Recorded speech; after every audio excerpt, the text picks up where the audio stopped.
মাম্পি দাসের পর হাইকোর্টের স্বস্তি গঙ্গাধর কয়ালের। আপাতত বিজেপির মন্ডল সভাপতির বিরুদ্ধে কোনো কড়া পদক্ষেপ নয়, মৌখিক নির্দেশে জানিয়েছেন কলকাতা হাইকোর্টের বিচারপতি। গঙ্গাধর কয়ালের মামলা ফেরত গেল প্রধান বিচারপতির কাছে। প্রধান বিচারপতির কাছে মামলা ফেরত।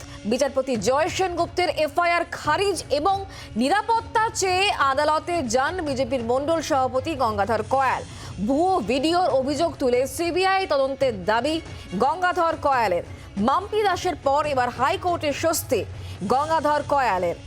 আপাতত বিজেপির মন্ডল সভাপতির বিরুদ্ধে কোনো রকম কড়া পদক্ষেপ নয়, মৌখিক নির্দেশে এমনটাই জানিয়েছেন কলকাতা হাইকোর্টের বিচারপতি। গঙ্গাধর কয়ালের মামলা ফেরত গেল প্রধান বিচারপতির কাছে। প্রধান বিচারপতির কাছে মামলা ফেরত বিচারপতি জয় সেনগুপ্তের। কি হয়েছে আজকে হাইকোর্টে আমরা জানবো, এই বিষয় নিয়ে কথা বলবো। অর্ণবাংশ এই মুহূর্তে আমাদের সঙ্গে রয়েছেন, আমাদের প্রতিনিধি অর্ণবাংশ। দেখো, সেটা হচ্ছে গঙ্গাধর কয়ালের আপাতভাবে কিন্তু কলকাতা হাইকোর্টের সিঙ্গেল বেঞ্চের কাছ থেকে একটা স্বস্তি পেয়েছেন। তার বিরুদ্ধে কোনো কড়া পদক্ষেপ নেওয়া যাবে না, এমনটা মৌখিক নির্দেশে বলেছেন বিচারপতি জয় সেনগুপ্ত। কিন্তু যে মূল মামলাটি রয়েছে সেই মামলাটি কিন্তু ফেরত পাঠানো হচ্ছে প্রধান বিচারপতি ডিভিশন বেঞ্চে। কারণ মূল মামলা যেহেতু ডিভিশন বেঞ্চে চলছে, তাই কলকাতা হাইকোর্টের সিঙ্গেল বেঞ্চ এই মামলায় ইন্টারফেয়ার করতে চাইলে তাই ডিভিশন বেঞ্চে মামলা ফেরত পাঠানো হয়েছে। মূল মামলার বিষয় হচ্ছে এফআইআর খারিজ করা এবং নিরাপত্তা চাওয়া। সেই মামলা ডিভিশন বেঞ্চ বিচার করবে, কিন্তু আপাতভাবে কিন্তু গঙ্গাধর কয়ালের বিরুদ্ধে আদালত বলে দিয়েছে কোনো কড়া পদক্ষেপ না নেওয়ার জন্য। অর্থাৎ মাম্পি দাসের পর তাহলে দেখা গেল যে বিজেপির মন্ডল সভাপতি গঙ্গাধর কয়াল তিনিও সাময়িক একটা স্বস্তি পেলেন। অবশ্যই মাম্পি দাসের পর গঙ্গাধর কয়াল কিন্তু সাময়িক স্বস্তি পেল কলকাতা হাইকোর্টের নির্দেশের পরিপ্রেক্ষিতে।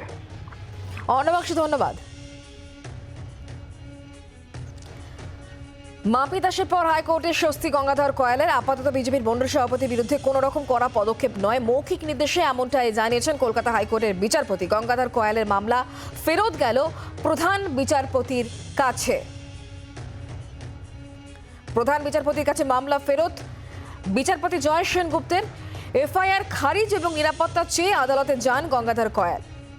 ভুয়ো ভিডিওর অভিযোগ তুলে সিবিআই তদন্তের দাবি জানান গঙ্গাধর কয়াল। মাম্পি দাসের পর হাইকোর্টের স্বস্তি গঙ্গাধর কয়ালের। আপাতত বিজেপির মন্ডল সভাপতির বিরুদ্ধে কোনো রকম কড়া পদক্ষেপ নয়, মৌখিক নির্দেশে এমনটাই জানিয়েছেন কলকাতা হাইকোর্টের বিচারপতি।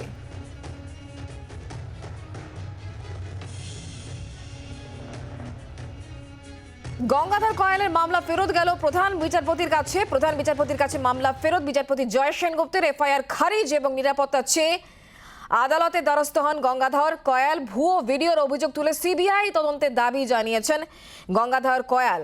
সেক্ষেত্রে মৌখিক নির্দেশে কলকাতা হাইকোর্টের বিচারপতি জানিয়েছেন যে কোনো রকম কড়া পদক্ষেপ আপাতত করা যাবে না গঙ্গাধর কয়ালের বিরুদ্ধে। গঙ্গাধর কয়ালের মামলা ফেরত গেল প্রধান বিচারপতির কাছে। বাংলার আওয়াজ, বাঙালির আবেগ, জি 24 ঘন্টা।